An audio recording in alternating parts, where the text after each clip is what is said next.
ನಮಸ್ಕಾರ ವೀಕ್ಷಕರೇ, lab doctor ಚಾನೆಲ್ಗೆ ಸ್ವಾಗತ. If you new to the ಚಾನಲನ್ನು ಪ್ಲೀಸ್ ಲೈಕ್ ಮಾಡಿ, ಶೇರ್ ಮಾಡಿ ಮತ್ತು ಸಬ್ಸ್ಕ್ರೈಬ್ ಮಾಡಿ. ಬಿಕಾಸ್ ಈ ಚಾನೆಲ್ ಮುಖಾಂತರ ನಾವು ನಿಮಗೆ ಹೆಲ್ತ್ ರಿಲೇಟೆಡ್ ಇನ್ಫಾರ್ಮೇಷನ್, ಕರೆಕ್ಟಾದಂಥ ಮೆಡಿಕಲ್ ಇನ್ಫಾರ್ಮೇಷನನ್ನು ಕೊಡ್ತಾ ಇರ್ತೇವೆ.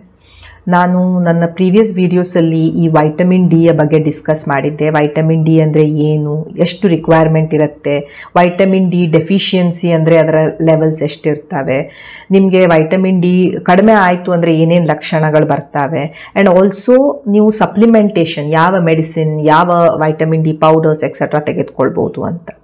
ಇವತ್ತಿನ ವಿಡಿಯೋದಲ್ಲಿ ನಾವು ಈ ವೈಟಮಿನ್ ಡಿ ಡೆಫಿಷಿಯನ್ಸಿ, ಕೊರತೆ ಇದ್ದಾಗ ಯಾವ ಥರದ ಆಹಾರಗಳನ್ನು ನೀವು ತೆಗೆದುಕೊಳ್ಬೇಕು ಇದರ ಬಗ್ಗೆ ತಿಳ್ಕೊಳ್ಳೋಣ. ಸೊ ನಿಮ್ಗೆ ಗೊತ್ತಿರುವ ಹಾಗೆ ವೈಟಮಿನ್ ಡಿ ಒಂದು ಬಹಳ ಇಂಪಾರ್ಟೆಂಟ್ ವೈಟಮಿನ್. ಬರೀ ನಿಮ್ಮ ಬೋನು, ನಿಮ್ಮ ಹಲ್ಲು ಇವುಗಳಿಗೆ ಮಾತ್ರವಲ್ಲ, ಎಂಟೈರ್ ಆರ್ಗನ್ ಸಿಸ್ಟಮಿಗೆ ನಮಗೆ ವೈಟಮಿನ್ ಡಿ ಬೇಕಾಗತ್ತೆ. ನಿಮ್ಮ ಮೆದುಳಿನ ಫಂಕ್ಷನ್ ಇರ್ಬೋದು, ನರಗಳ ಫಂಕ್ಷನ್ ಇರ್ಬೋದು, ಈ ಬೊಜ್ಜು ಕಡಿಮೆ ಮಾಡೋದಿರ್ಬೋದು, ಒಬೇಸಿಟಿ, ಅಥವಾ ನಿಮ್ಮ ಹಾರ್ಟ್ ಫಂಕ್ಷನ್ನಿಗಿರ್ಬೋದು, ಮೂಡನ್ನು ಚೆನ್ನಾಗಿರಿಸೋದಕ್ಕಿರಬಹುದು. ಸೊ ಸುಮಾರಷ್ಟು ಫಂಕ್ಷನ್ಸನ್ನು ವೈಟಮಿನ್ ಡಿ ಮಾಡ್ತಾ ಇರುತ್ತೆ. ನಿಮ್ಮ ಇಮ್ಯುನಿಟಿಯಲ್ಲಿ, ನಿಮ್ಮ ಕೆಲವೊಂದು ಕ್ಯಾನ್ಸರ್ಸನ್ನು ತಡೆಯೋದ್ರಲ್ಲಿ, ಎಲ್ಲದರಲ್ಲೂ ಈ ವೈಟಮಿನ್ ಡಿ ರೋಲ್ ಇರುತ್ತೆ. ಸೊ ವೈಟಮಿನ್ ಡಿ ಒಂದು ಬಹಳ ವೈಟಲ್ ವೈಟಮಿನ್, ಆ್ಯಂಡ್ ಈ ವೈಟಮಿನ್ ಅಬಂಡೆಂಟ್ಲಿ ನಮಗೆ ನೇಚರ್ ಕೊಡ್ತಾ ಇರುತ್ತೆ. ಈ ವೈಟಮಿನ್ ಡಿಯ one of the most important source ಅಂದರೆ ಸೂರ್ಯಕಿರಣ. ಇಷ್ಟು ಸೂರ್ಯಕಿರಣ ಇದ್ದರೂ ಸಹ ನಾವು ಟೆಸ್ಟ್ ಮಾಡಿದಾಗ ಇಂಡಿಯನ್ಸಲ್ಲಿ ಅರೌಂಡ್ 76% ಜನರಿಗೆ ಈ ವೈಟಮಿನ್ ಡಿ ಡೆಫಿಷಿಯನ್ಸಿ ಇರುತ್ತೆ. ಯಾಕೆ? ಒಂದು, ನಮ್ಮ ಜೀವನ ಶೈಲಿ ಹಾಗಾಗೋಗ್ಬಿಟ್ಟಿದೆ, ನಮಗೆ ಸನ್ ಎಕ್ಸ್ಪೋಜರಿಗೆ ಟೈಮೇ ಇರೋದಿಲ್ಲ. ಎರಡನೇದು, ನಮ್ಮ ಆಹಾರ ಪದ್ಧತಿ, ನಮಗೆ ಎಕ್ಸಸೈಸ್ ಇಲ್ಲ. ಸೊ ಇವೆಲ್ಲದರಿಂದ ಏನಾಗುತ್ತೆ, ಮೆಜಾರಿಟಿ ಜನರಲ್ಲಿ ಈ ವೈಟಮಿನ್ ಡಿ ಡೆಫಿಷಿಯನ್ಸಿಯನ್ನು ನಾವು ನೋಡ್ತಾ ಇರ್ತೇವೆ. ಈಗ ಬ್ಲಡ್ ಟೆಸ್ಟ್ ಎಕ್ಸೆಟ್ರಾ ಮಾಡಿಸ್ಕೊಳ್ತಾ ಇರ್ತಾರೆ. ಕಂಪನಿಯಿಂದ ಕೆಲವೊಂದು ಬ್ಲಡ್ ಟೆಸ್ಟ್ ಮಾಡಿಸಿದಾಗ ಅವ್ರಿಗೆ ಗೊತ್ತಾಗುತ್ತೆ ತಮ್ಮ ವೈಟಮಿನ್ ಡಿ ಇಷ್ಟು ಕಡಿಮೆ ಇದೆ. ಬಹಳ ಜನರಲ್ಲಿ 5ಕ್ಕಿಂತ ಕಡಿಮೆ ಬರ್ತಾ ಇರುತ್ತೆ. So severe vitamin deficiency. So vitamin D deficiency ಇದ್ದಾಗ ನಿಮಗೆ ಸುಮಾರಷ್ಟು ಲಕ್ಷಣಗಳು ಬರ್ಬೋದು. ಆ ಲಕ್ಷಣಗಳ ಬಗ್ಗೆ ನಾನೊಂದು ಸಪ್ರೇಟ್ ವೀಡಿಯೋಸನ್ನೇ ಮಾಡಿದ್ದೀನಿ, ನೀವು ಅದನ್ನು ರೆಫರ್ ಮಾಡಿ. ಅಡಲ್ಟ್ಸಿಗೆ, ವಯಸ್ಕರಲ್ಲಿ ನಮಗೆ ಒಂದು 600 international units of vitamin D ಬೇಕಾಗ್ತಾ ಇರುತ್ತೆ. ವೈಟಮಿನ್ ಡಿ ಒಂದು ನೀವು ಈ ಸೂರ್ಯಕಿರಣಗಳಿಂದ ಪಡ್ಕೊಳ್ಬೋದು. That is the best and the richest source. ಎಷ್ಟು ಪಡಿಬೇಕು, ಹೇಗೆ ಪಡಿಬೇಕು, ಇವನ್ನೆಲ್ಲ ನಾನು ಎಕ್ಸ್ಪ್ಲೇನ್ ಮಾಡಿದ್ದೇನೆ ನನ್ನ ಪ್ರೀವಿಯಸ್ ವೀಡಿಯೋಸಲ್ಲಿ. ಅದರ ಲಿಂಕನ್ನು ಸಹ ನಾನು ಕೊಟ್ಟಿರ್ತೇನೆ, ಅದನ್ನು ನೀವು ರೆಫರ್ ಮಾಡ್ಕೊಳ್ಳಿ. ಬಟ್ ಸಪೋಸ್ ನಿಮಗೆ ಬಹಳ ಸಿವಿಯರ್ ಡೆಫಿಷಿಯನ್ಸಿ ಇದೆ ಅಂದಾಗ ವೈಟಮಿನ್ ಡಿ ಬರೀ ಸೂರ್ಯಕಿರಣದ ಅಷ್ಟೇ ಅಲ್ಲ, we will have to supplement. ನಿಮಗೆ ನಿಮ್ಮ ಆಹಾರದಲ್ಲಿ ಕೆಲವೊಂದು ಚೇಂಜಸ್ ಮಾಡ್ಕೊಳ್ಬೇಕಾಗತ್ತೆ. ಅದೂ ಆಗಲಿಲ್ಲ ಅಂದಾಗ ನಾವು ಕೆಲವೊಂದು ಸಪ್ಲಿಮೆಂಟೇಷನನ್ನು ಸಹ ನಿಮ್ಗೆ ಕೊಡಬೇಕಾಗತ್ತೆ. ಔಷಧಿಗಳ ಮುಖಾಂತರ ವೈಟಮಿನ್ ಡಿ ಸಪ್ಲಿಮೆಂಟ್ಸ್ ಅದನ್ನು ನಿಮ್ಗೆ ಕೊಡಬೇಕಾಗತ್ತೆ. ಅದು ಇಂಜೆಕ್ಷನ್ ಇರ್ಬೋದು, ಕ್ಯಾಪ್ಸೂಲ್ಸ್ ಇರ್ಬೋದು, ಅಥವಾ ಸ್ಯಾಶೆ ಪ್ಯಾಕೆಟ್ಸ್ ಇರ್ಬೋದು, ಇವುಗಳನ್ನೆಲ್ಲ ನಾವು ಕೊಡ್ತಾ ಇರ್ತೇವೆ.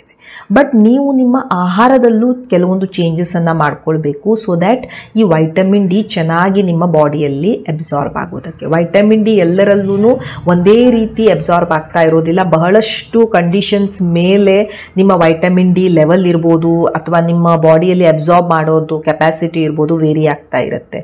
ಒಂದು, ನಿಮಗೆ ಏಜ್ ಎಷ್ಟು, ಹೇಗೆ ನಮಗೆ ವಯಸ್ಸಾಗ್ತಾ ಹೋಗ್ತಾ ಇರುತ್ತೆ, ಈ ವೈಟಮಿನ್ ಡಿಯನ್ನು ನಮ್ಮ ಇಂಟೆಸ್ಟೈನ್ಸಿಂದ, ಕರಳುಗಳಿಂದ ಅಬ್ಸಾರ್ಬ್ ಮಾಡಲಿಕ್ಕೆ, ಹೀರ್ಕೊಳ್ಳಿಕ್ಕೆ ಕಷ್ಟ ಆಗ್ತಾ ಇರುತ್ತೆ. ನಿಮಗೆ ಕ್ರಾನಿಕ್ ಕಿಡ್ನಿ ಡಿಸೀಸ್ ಇತ್ತು ಅಂದಾಗ ನಿಮ್ಮ ವೈಟಮಿನ್ ಡಿ ಆಕ್ಟಿವ್ ಫಾರ್ಮಿಗೆ ಕನ್ವರ್ಟೇ ಆಗ್ತಾ ಇರೋದಿಲ್ಲ. ಆವಾಗಲೂ ನಿಮಗೆ ವೈಟಮಿನ್ ಡಿ ಸರಿಯಾಗಿ ಅಬ್ಸಾರ್ಬ್ ಆಗ್ತಾ ಇರೋದಿಲ್ಲ. ನಿಮಗೆ ಹೈಪೋಥೈರಾಯ್ಡಿಸಮ್ ಇದೆ, ನಿಮ್ಮ ಥೈರಾಯ್ಡ್ ಲೆವೆಲ್ ಕಡಿಮೆ ಇದೆ, ಆವಾಗಲೂ ನಿಮ್ಮ ಈ ವೈಟಮಿನ್ ಡಿ ಸರಿಯಾಗಿ ಅಬ್ಸಾರ್ಪ್ಷನ್ ಆಗ್ತಾ ಇರೋದಿಲ್ಲ. ಸಪೋಸ್ ನಿಮಗೆ ಕರುಳಿನ ಉರಿಯೂತದ ರೋಗವಿದೆ, ಇಂಥ ಕಂಡೀಷನ್ಸಲ್ಲೆಲ್ಲ ನಿಮಗೆ ವೈಟಮಿನ್ ಡಿ ಸರಿಯಾಗಿ ಅಬ್ಸಾರ್ಬ್ ಆಗದೆ ಇರಬಹುದು. ಸೊ ಬಹಳಷ್ಟು ಫ್ಯಾಕ್ಟರ್ಸ್ಗಳ ಮೇಲೂ ಸಹ ಈ ವೈಟಮಿನ್ ಡಿ ಅಬ್ಸಾರ್ಪ್ಷನ್ ಇರ್ಬೋದು, ವೈಟಮಿನ್ ಡಿ ಲೆವೆಲ್ ಇರ್ಬೋದು, ನಿಮ್ಮ ಬ್ಲಡ್ಡಲ್ಲಿ ಡಿಪೆಂಡ್ ಆಗ್ತಾ ಇರುತ್ತೆ. ಸೊ ಕೆಲವೊಂದು ಚೇಂಜಸನ್ನು ನೀವು ನಿಮ್ಮ ಆಹಾರ ಪದ್ಧತಿಯಲ್ಲಿ ಮಾಡಬಹುದು, ಯಾವುದರಿಂದ ನೀವು ನಿಮ್ಮ ವೈಟಮಿನ್ ಡಿ ಲೆವೆಲನ್ನು ಹೆಚ್ಚಿಗೆ ಮಾಡ್ಕೊಳ್ಬೋದು. ಸೊ ಯಾವುದು ಈ ಆಹಾರ, ಇವುಗಳನ್ನು ನಾವು ನೋಡೋಣ. ಈ ಸೂರ್ಯನ ಕಿರಣಗಳು ಯಾವಾಗ ನಮ್ಮ ಚರ್ಮದ ಮೇಲೆ ಬೀಳ್ತವೆ, ಈ ಚರ್ಮದ ಕೆಳಗೆ ಕೊಬ್ಬಿರುತ್ತೆ, ಅದು ಈ ಕೊಲೆಸ್ಟ್ರಾಲ್ ತರ. ಓಕೆ, ಸೊ ಅಲ್ಲಿ ಯಾವಾಗ ಈ ಕಿರಣಗಳು ಬೀಳ್ತಾವೆ ಯು ವಿ ಬಿ ರೇಸ್, ಆವಾಗ ಇಲ್ಲಿ ಈ ವೈಟಮಿನ್ ಡಿ ಪ್ರೊಡಕ್ಷನ್ ಸ್ಟಾರ್ಟ್ ಆಗತ್ತೆ. ಸೊ ಜಸ್ಟ್ ನೀವು ಸೂರ್ಯನ ನೋಡ್ತಾ ಇದ್ರೆ ನಿಮ್ಗೆ ವೈಟಮಿನ್ ಡಿ ಬರೋದಿಲ್ಲ. ನಿಮ್ಮ ಚರ್ಮದ ಮೇಲೆ ಸೂರ್ಯನ ಕಿರಣಗಳು ಬೀಳಬೇಕು, ಆವಾಗ ಇಲ್ಲಿ ಕೆಳಗಿರುವಂತಹ ಪ್ರೀ D3 ಏನಿರುತ್ತೆ ಈ ಕೊಲೆ ಕ್ಯಾಲ್ಸಿಫೆರಾಲ್ ಆಗಿ ಕನ್ವರ್ಟ್ ಆಗತ್ತೆ.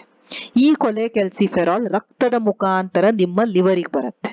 ಸೊ ಸಪೋಸ್ ಯಾವುದೇ ಒಂದು ಕಾರಣದಿಂದ ನಿಮ್ಮ ಲಿವರ್ ಡ್ಯಾಮೇಜ್ ಆಗಿದೆ, ನಿಮ್ಗೆ ನೀವು ಕುಡಿದು ನಿಮ್ಗೆ ಲಿವರ್ ಸಿರೋಸಿಸ್ ಆಗಿ ಹೋಗಿದೆ, ಲಿವರ್ ಫೇಲಿಯರ್ ಆಗಿ ಹೋಗಿದೆ, ಅಂತ ಕಂಡೀಷನ್ಸ್ ಅಲ್ಲೆಲ್ಲ ಈ ನೆಕ್ಸ್ಟ್ ಸ್ಟೆಪ್ ಈ ಪ್ರೀ D3 ಇರೋದು ಈ ವಿಟಮಿನ್ D2 ಆಗಿ ಕನ್ವರ್ಟೇ ಆಗೋದಿಲ್ಲ. ನಿಮ್ಗೆ ವೈಟಮಿನ್ ಡಿ ಡೆಫಿಷಿಯನ್ಸಿ ಆಗತ್ತೆ, ಕ್ಯಾಲ್ಸಿಯಂ ಎಲ್ಲ ಕಡಿಮೆ ಆಗತ್ತೆ, ಬೋನ್ ಎಲ್ಲ ವೀಕ್ ಆಗತ್ತೆ. ಅದೇ ರೀತಿ ಸಪೋಸ್ ನಿಮ್ ಲಿವರ್ ಸರಿ ಇತ್ತು ಬಟ್ ನಿಮ್ ಕಿಡ್ನಿಯಲ್ಲಿ ಪ್ರಾಬ್ಲಮ್ ಇದೆ, ಯಾಕಂದ್ರೆ ನೆಕ್ಸ್ಟ್ ಸ್ಟೆಪ್ ಏನಿದೆ ಅದು ಕಿಡ್ನಿಯಲ್ಲಿ ಆಗ್ತಾ ಇರುತ್ತೆ. ಸಪೋಸ್ ಕಿಡ್ನಿಗೆ ಕ್ರಾನಿಕ್ ಕಿಡ್ನಿ ಡಿಸೀಸು, ಡಯಾಬಿಟಿಸ್ ಇಂದ, BP ಇಂದ, ನೆಫ್ರೋಟಿಕ್ ಸಿಂಡ್ರೋಮ್ ಇಂದ, ಔಷಧಿಗಳಿಂದ ಈ ಕಿಡ್ನಿ ಡ್ಯಾಮೇಜ್ ಆಗಿ ಹೋಗ್ಬಿಟ್ಟಿದೆ. ಸೊ ಆವಾಗ ಏನಾಗತ್ತೆ, ಈ ಥರ್ಡ್ ಸ್ಟೆಪ್ ಏನಿದೆ ಅದು ಆಗೋದೇ ಇಲ್ಲ. ಈ ವಿಟಮಿನ್ ಡಿ ಏನಿದೆ ಅದು ನೆಕ್ಸ್ಟ್ ಸ್ಟೆಪ್ಗೆ ಕನ್ವರ್ಟ್ ಆಗೋದೇ ಇಲ್ಲ. ಸೊ ನಿಮ್ಗೆ ಮತ್ತೆ ವಿಟಮಿನ್ ಡಿ ಡೆಫಿಷಿಯನ್ಸಿ ಬರುತ್ತೆ. ಸೊ ವಿಟಮಿನ್ ಡಿ ಡೆಫಿಷಿಯನ್ಸಿ ಬಂದಾಗ ನಿಮ್ಗೆ ಕ್ಯಾಲ್ಸಿಯಂ ಕಡಿಮೆ ಆಗೋದು, ಕೈಕಾಲು ನೋಯಿಸೋದು, ಬೋನ್ ಫ್ರಾಕ್ಚರ್ ಆಗೋದು, ಇವೆಲ್ಲ ಪ್ರಾಬ್ಲಮ್ಗಳು ಬರ್ಲಿಕ್ಕೆ ಶುರು ಆಗ್ತವೆ. ಸೊ ಲಿವರ್ ಮತ್ತೆ ಕಿಡ್ನಿ ಬಹಳ ಇಂಪಾರ್ಟೆಂಟ್ ಇರುತ್ತೆ ನಿಮ್ಮ ಈ ವೈಟಮಿನ್ ಡಿ ಮೆಟಬಾಲಿಸಮ್ ಅಲ್ಲಿ. ಈ ಎಣ್ಣೆಯುಕ್ತ ಫಿಶ್, ಆಯಿಲಿ ಫಿಶಸ್ ಏನಿರ್ತವೆ ಅವುಗಳಲ್ಲಿ ಈ ವೈಟಮಿನ್ ಡಿ ಹೆಚ್ಚಿಗೆ ಇರುತ್ತೆ. ಸೊ ಈ ರೀತಿ ಫಿಶಸ್ ಅಲ್ಲಿ ನೀವು ವೈಟಮಿನ್ ಡಿ ಅನ್ನ ಪಡೆಯಬಹುದು. ಅದೇ ರೀತಿ ಎಗ್ ಇನ್ ಯೋಕ್, ಈ ಯೆಲ್ಲೋ ಪಾರ್ಟ್ ಏನಿದೆ ಅದನ್ನ ಯೋಕ್ ಅಂತ ಹೇಳ್ತಾ ಇರ್ತೇವೆ. 1 large egg yolk will be giving you ಒಂದು 40 international units of vitamin D. So ಇದು ಸಹ one of the sources of vitamin D. ಈಗ ಈ ವೆಜಿಟೇರಿಯನ್ಸ್ ಅಲ್ಲಿ ಮಶ್ರೂಮ್ಸ್, ಬಟ್ ಈ ಮಶ್ರೂಮ್ಸ್ ಏನು UV light, ultra violet light ಗೆ ಎಕ್ಸ್ಪೋಸ್ ಆಗಿರುವಂತಹ ಈ ಮಶ್ರೂಮ್ ಸಹ ಒಂದು ಒಳ್ಳೆಯ source of vitamin D. But yes, they have to be sun exposed or UV exposed. ಈ ತರದ mushrooms are good source of vitamin D. ಹಾಲಲ್ಲಿ ಎಲ್ಲ ನಾವು ಫೋರ್ಟಿಫೈ ಮಾಡ್ತಾ ಇರ್ತೇವೆ, ವೈಟಮಿನ್ ಡಿ ಆಡ್ ಮಾಡ್ತಾ ಇರ್ತೇವೆ. ಸೊ ಇಲ್ಲಿ ನೀವು ನೋಡ್ಬೋದು ವೈಟಮಿನ್ ಡಿ ಫೋರ್ಟಿಫೈಡ್ ಪ್ಯಾಸ್ಚರೈಸ್ಡ್ ಮಿಲ್ಕ್ ಅಂತ ಬರ್ತಾ ಇರುತ್ತೆ. So about 100 international units of vitamin D ಸಿಗ್ಬೋದು ನಮ್ಗೆ 1 ಕಪ್ ಆಫ್ ಫೋರ್ಟಿಫೈಡ್ ಮಿಲ್ಕ್ ಅಲ್ಲಿ. ಸೊ ಈ ವೈಟಮಿನ್ ಡಿ ಫೋರ್ಟಿಫೈಡ್ ಮಿಲ್ಕ್ ಸಹ ಸಿಗತ್ತೆ, ಅದರಿಂದಾನು ನಿಮ್ಗೆ ವೈಟಮಿನ್ ಡಿ ಪಡಿಬಹುದು. ಸೊ ಇಲ್ಲಿ ನೀವು ನೋಡ್ಬೋದು, ಇಲ್ಲಿ calcium, protein fortified with vitamin A and vitamin D ಅಂತ ಇರುತ್ತೆ. So milk products also vitamin D ಇರುತ್ತೆ, ಅವುಗಳನ್ನ ಸಹ ನೀವು ತಗೊಳ್ಬಹುದು. ಅಂಡ್ ಕೆಲವೊಬ್ಬರು ಈ ಪ್ಲಾಂಟ್ ಬೇಸ್ಡ್ ಮಿಲ್ಕ್ಸ್ ಅನ್ನ ಯೂಸ್ ಮಾಡ್ತಾರೆ, like soya milk, almond milk, vote milk ಎಲ್ಲ. ಸೊ ಇದ್ರಲ್ಲೂ ಸಹ ನಾವು ವೈಟಮಿನ್ ಡಿ ಅನ್ನ ಹಾಕ್ಬೋದು, ಫೋರ್ಟಿಫೈ ಮಾಡಿರ್ತೀವಿ. ಸೊ ಅವು ಸಹ ಈ ವೈಟಮಿನ್ ಡಿ ಗೆ ಒಂದು ಸೋರ್ಸ್. ಈ ಪನೀರ್, ಕಾಟೇಜ್ ಚೀಸ್ ಅಂತ ನಾವೇನ್ ಹೇಳ್ತಾ ಇರ್ತೇವೆ, ಇದು ಸಹ one of the sources of vitamin D. Cod liver oil, ಈ single tablespoon of cod liver oil, single tablespoon of cod liver oil can give us good amount of vitamin D. So ಇದು ಸಹ vitamin D ನಿಮ್ಗೆ ಕೊಡ್ತಾ ಇರುತ್ತೆ. And tofu, ಇದನ್ನು fortify ಮಾಡಿರುವಂತ tofu ಏನಿದೆ ಅದರಲ್ಲೂ ಸಹ ವೈಟಮಿನ್ ಡಿ ಸಿಗತ್ತೆ. ಇದು ವೀಗನ್ಸ್ ಯಾರು ಇರ್ತಾರೆ ಅಂತವರು ಇದನ್ನು ಸಹ ಯೂಸ್ ಮಾಡಬಹುದು. ಸೊ ಘೀ ಅಥವಾ ತುಪ್ಪ ಅಥವಾ ಕ್ಲಾರಿಫೈಡ್ ಬಟರ್ ಅಂತ ನಾವೇನ್ ಹೇಳ್ತಾ ಇರ್ತೇವೆ, ಇದರಲ್ಲೂ ಸಹ small amounts of vitamin D ಇರುತ್ತೆ. ಇದನ್ನ ನೀವು ಮಾಡರೇಟ್ಲಿ ಯೂಸ್ ಮಾಡಬೇಕು. ಗೀಯಲ್ಲಿ ಇರುತ್ತೆ ಅಂತ ಹೇಳ್ಕೊಂಡು ಹೆಚ್ಚಿಗೆ ಅಲ್ಲ, everything has to be in moderation. So this is also a good source. So ಮಜ್ಜಿಗೆಯಲ್ಲಿ ಬರೀ ಪ್ರೋಬಯೋಟಿಕ್ಸ್, ಒಳ್ಳೆಯ ಬ್ಯಾಕ್ಟೀರಿಯಾ ಇರುವಂತ ಪ್ರೋಬಯೋಟಿಕ್ಸ್ ಮಾತ್ರವಲ್ಲ, ವೈಟಮಿನ್ ಡಿ ಸಹ ಇರುತ್ತೆ, ಎಸ್ಪೆಷಲಿ ನಾವು ಅದನ್ನ ಫಾರ್ಟಿಫೈ ಮಾಡಿದಾಗ. ಸೊ ಇದು ಸಹ one of the sources of vitamin D. So ಈ ಬಾದಾಮಿ ಇವುಗಳಲ್ಲೆಲ್ಲ ಸಹ, ಈ ನಟ್ಸ್ ಅಲ್ಲೆಲ್ಲ, ವಾಲ್ನಟ್ಸ್ ಎಕ್ಸೆಟ್ರಾದಲ್ಲಿ ಈ ವೈಟಮಿನ್ ಡಿ ಇರುತ್ತೆ. ಇವುಗಳನ್ನ ಸಹ ನೀವು ನಿಮ್ಮ ಡಯಟ್ ಅಲ್ಲಿ ಇನ್ಕ್ಲೂಡ್ ಮಾಡ್ಕೊಳ್ಬಹುದು. ಅಂಡ್ ವೆಜಿಟೇಬಲ್ಸ್ ಆಕ್ಚುಲಿ ಬಹಳ ರಿಚ್ ಸೋರ್ಸ್ ಇರೋದಿಲ್ಲ ವೈಟಮಿನ್ ಡಿ ಇಂದು, ಬಿಕಾಸ್ ಯೂಶುವಲಿ ಅನಿಮಲ್ ಸೋರ್ಸಸ್ ಇರ್ತವೆ, ಅವುಗಳಲ್ಲೇ ವೈಟಮಿನ್ ಡಿ ಹೆಚ್ಚಿಗೆ ಇರುತ್ತೆ. ಬಟ್ ಎಸ್, ನೀವು ಬರೀ ನಿಮ್ಗೆ ವೈಟಮಿನ್ ಡಿ ಅಷ್ಟೇ ಅಲ್ಲ, ನಿಮ್ಮ ಫೈಬರಿಗೆ, ಬೇರೆ ವೈಟಮಿನ್ಸ್ಗೆ, ಮಿನರಲ್ಸ್ಗೆ, ಟ್ರೇಸ್ ಎಲಿಮೆಂಟ್ಸ್ಗೆಲ್ಲ ಈ ವೆಜಿಟೇಬಲ್ಸ್ ಬಹಳ ಇಂಪಾರ್ಟೆಂಟ್ ಇರ್ತವೆ. ಸೊ ನೀವು ಡೆಫಿನೆಟ್ಲಿ ವೆಜಿಟೇಬಲ್ಸ್ ಅನ್ನ ನಿಮ್ಮ ಡಯಟ್ ಅಲ್ಲಂತೂ ಇನ್ಕ್ಲೂಡ್ ಮಾಡಲೇಬೇಕು. ಅದರಲ್ಲೂ ಈ ಪಾಲಕ್, ಸ್ಪಿನಾಚ್ ಏನಿರುತ್ತೆ, ಲೇಡೀಸ್ ಫಿಂಗರ್, ಓಕ್ರಾ ಅಥವಾ ಬೆಂಡೆಕಾಯಿ, ಇವುಗಳಲ್ಲಿ some amount of vitamin D ಇರುತ್ತೆ. ಸೊ ಇವುಗಳನ್ನ ಸಹ ನೀವು ಇನ್ಕ್ಲೂಡ್ ಮಾಡಬಹುದು. But vegetables as it is, ಹಣ್ಣು ಹಂಪಲ ತರಕಾರಿಗಳು ಆಸ್ ಇಟ್ ಈಸ್, ಇವು ಬಹಳಷ್ಟು ಬೆನಿಫಿಟ್ಸ್ ಇರ್ತವೆ ಇವಕ್ಕೆ. ಸೊ ಬರೀ ವೈಟಮಿನ್ ಡಿ ಸಲುವಾಗಿ ಮಾತ್ರ ಅಲ್ಲ, ನಮ್ಮ ಓವರ್ ಆಲ್ ಹೆಲ್ತ್ಗೆ ನಮ್ಗೆ ಇವು ಬೇಕೇ ಆಗ್ತವೆ. ಓಕೆ, ನಾನು ಹೇಳಿದ್ದು ಈ ಕೆಲವೊಂದು ವೆಜಿಟೇಬಲ್ಸ್ ಅಲ್ಲಿ ಸ್ವಲ್ಪ ಪ್ರಮಾಣದಲ್ಲಿ ವೈಟಮಿನ್ ಡಿ ಹೆಚ್ಚಿಗೆ ಇರಬಹುದು. ಬೀಫ್ ಲಿವರ್, ಸೊ ಈ ನಾನು ಹೇಳಿದೆ ಈ ವೈಟಮಿನ್ ಡಿ ಈ ಅನಿಮಲ್ ಸೋರ್ಸಸ್ ಅಲ್ಲಿ ಸ್ವಲ್ಪ ಹೆಚ್ಚಿಗೆ ಇರುತ್ತೆ. ಸೊ ಈ ಲಿವರ್, ಕಲೀಜ, ಇವುಗಳಲ್ಲೆಲ್ಲ ಸ್ವಲ್ಪ ವೈಟಮಿನ್ ಡಿ ಇರುತ್ತೆ. ಬಟ್ ಇವುಗಳನ್ನ ನಾವು ಓವರ್ ಆಗಿ ತಿನ್ನಕ್ ಹೋಗ್ಬಾರ್ದು, ಯಾಕಂದ್ರೆ ಇವುಗಳಲ್ಲಿ ಫ್ಯಾಟ್ ಕಂಟೆಂಟ್ ಸಹ ಜಾಸ್ತಿ ಇರುತ್ತೆ, ಇದರಿಂದ ಪ್ರಾಬ್ಲಮ್ ಸಹ ಆಗ್ಬೋದು. ಸೊ ಒಂದು ಲಿಮಿಟೆಡ್ ಅಮೌಂಟ್ ಅಲ್ಲಿ ನಾವು ತಗೊಂಡಾಗ yes, that can form a good source. ನಾವು ಕಬ್ಬಿಣಾಂಶ ಕಡಿಮೆ ಇದ್ದಾಗ ಸಹ ಹೇಳ್ತಾ ಇರ್ತೇವೆ. ಸೊ ದ್ಯಾಟ್ ಆಲ್ಸೋ, ಬಿಕಾಸ್ ಇವುಗಳಲ್ಲಿ ಸ್ಟೋರೇಜ್ ಇರುತ್ತೆ, ವೈಟಮಿನ್ ಡಿ ಇರಬಹುದು, ಕಬ್ಬಿಣಾಂಶದ್ದಿರಬಹುದು. ಅಂಡ್ ಡೆಫಿನೆಟ್ಲಿ ಸನ್ಲೈಟ್, ಸೂರ್ಯ ಕಿರಣದ ಒಂದು important and cheapest and best source of vitamin D. So ಆದಷ್ಟು ನೀವು ನಿಮ್ಮ ಆಹಾರದ ಜೊತೆ ಎಕ್ಸ್ಪೋಸ್ ಆಗ್ಲಿಕ್ಕೆ, ಸೂರ್ಯ ಕಿರಣಕ್ಕೆ ಎಕ್ಸ್ಪೋಸ್ ಆಗ್ಲಿಕ್ಕೆ ಟ್ರೈ ಮಾಡಿ. ದಿವಸದಲ್ಲಿ 10ರಿಂದ 30 ನಿಮಿಷ ನಿಮ್ಗೆ ಸ್ಪೆಂಡ್ ಮಾಡಕ್ಕಾಗತ್ತೆ. ವಾರದಲ್ಲಿ 2 to 3 ಟೈಮ್ಸ್ ಆದ್ರೂ ನೀವು ಎಕ್ಸ್ಪೋಸ್ ಆಗಕ್ಕೆ ಟ್ರೈ ಮಾಡಬೇಕು. ಬಿಕಾಸ್ ನಿಮ್ಮ ಚರ್ಮದ ಮೇಲೆ ಈ UVB ಕಿರಣಗಳು ಯಾವಾಗ ಬೀಳ್ತವೆ, that is the process how the vitamin D production start ಆಗತ್ತೆ ನಿಮ್ಮ ಬಾಡಿಯಲ್ಲಿ. ಅಂಡ್ ಬಹಳ ಇಂಪಾರ್ಟೆಂಟ್ ವೈಟಮಿನ್ ಅನ್ನ ಪ್ರೊಡ್ಯೂಸ್ ಮಾಡೋದಕ್ಕೆ ಸೂರ್ಯಕಿರಣ ನಮ್ಗೆ ಈಸಿಲಿ, ಚೀಪ್ ಆಗಿ ನಮ್ಗೆ ಅವೈಲೇಬಲ್ ಇರ್ತವೆ.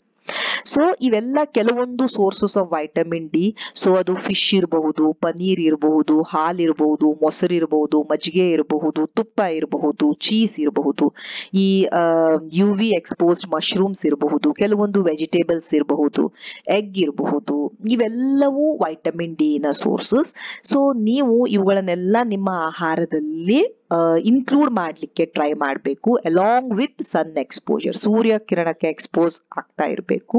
ಇವೆಲ್ಲ ಮಾಡಿದ್ರು ನಿಮ್ಗೆ ನಿಮ್ಮ ಡಯಟ್ ಇಂದ, ನಿಮ್ಮ ಸನ್ ಎಕ್ಸ್ಪೋಜರ್ ಇಂದ ಸಹ ನಿಮ್ಗೆ ವೈಟಮಿನ್ ಡಿ ಅಷ್ಟು ಸಿಗ್ತಾ ಇಲ್ಲ ಅಂದಾಗ ನಾವು ಸಪ್ಲಿಮೆಂಟೇಶನ್ ಮುಖಾಂತರ ವೈಟಮಿನ್ ಡಿ ಅನ್ನ ತೆಗೆದುಕೊಳ್ಬೇಕಾಗತ್ತೆ. ಸೊ ನೀವು ನೋಡಿದ ಹಾಗೇನೆ ಇವು ಕೆಲವೊಂದು ಡಯಟ್ರಿ ಚೇಂಜಸ್ ಇದ್ವು, ಯಾವುದು ನೀವು ಮಾಡ್ಕೊಳ್ಬಹುದು to improve your vitamin D. Vitamin D ಬಹಳ ಇಂಪಾರ್ಟೆಂಟ್ ಫ್ಯಾಟ್ ಸೊಲ್ಯುಬಲ್ ವೈಟಮಿನ್. ಎಲ್ಲಿ ಕೊಬ್ಬಿನಾಂಶ ಸ್ವಲ್ಪ ಜಾಸ್ತಿ ಇರುತ್ತೆ ಅದು ಅಲ್ಲಿ ಅಬ್ಸಾರ್ಬ್ ಆಗ್ತಾ ಇರುತ್ತೆ. ಆ್ಯಂಡ್ ಈ ವೈಟಮಿನ್ ಬಹಳಷ್ಟು ಕೆಲಸಗಳನ್ನು, ಬಾಡಿಲಿ ಫಂಕ್ಷನ್ಸನ್ನು ಮಾಡಲಿಕ್ಕೆ ಹೆಲ್ಪ್ ಮಾಡ್ತಾ ಇರುತ್ತೆ. ಸೊ ನೀವು ನಿಮ್ಮ ವೈಟಮಿನ್ ಡಿಯನ್ನು ಚೆಕ್ ಮಾಡ್ಕೊಳ್ಳಿ. ಇಫ್ ಸಪೋಸ್ ನಿಮ್ಮ ಲೆವೆಲ್ ಕಡಿಮೆ ಬಂತು ಅಂದರೆ ಸನ್ಲೈಟ್ ಪಡಿಲಿಕ್ಕೆ ಸ್ಟಾರ್ಟ್ ಮಾಡ್ಕೊಳ್ಳಿ, ಆಹಾರದಲ್ಲಿ ಚೇಂಜಸ್ ಮಾಡಿ. ಇವೆರಡರಿಂದನೂ ಆಗಲಿಲ್ಲ ಅಂದಾಗ ಸಪ್ಲಿಮೆಂಟೇಷನನ್ನು ಸಹ ಶುರು ಮಾಡ್ಕೊಳ್ಳಿ. So thank you so much for watching the video. Please like, share and subscribe the channel. Thank you.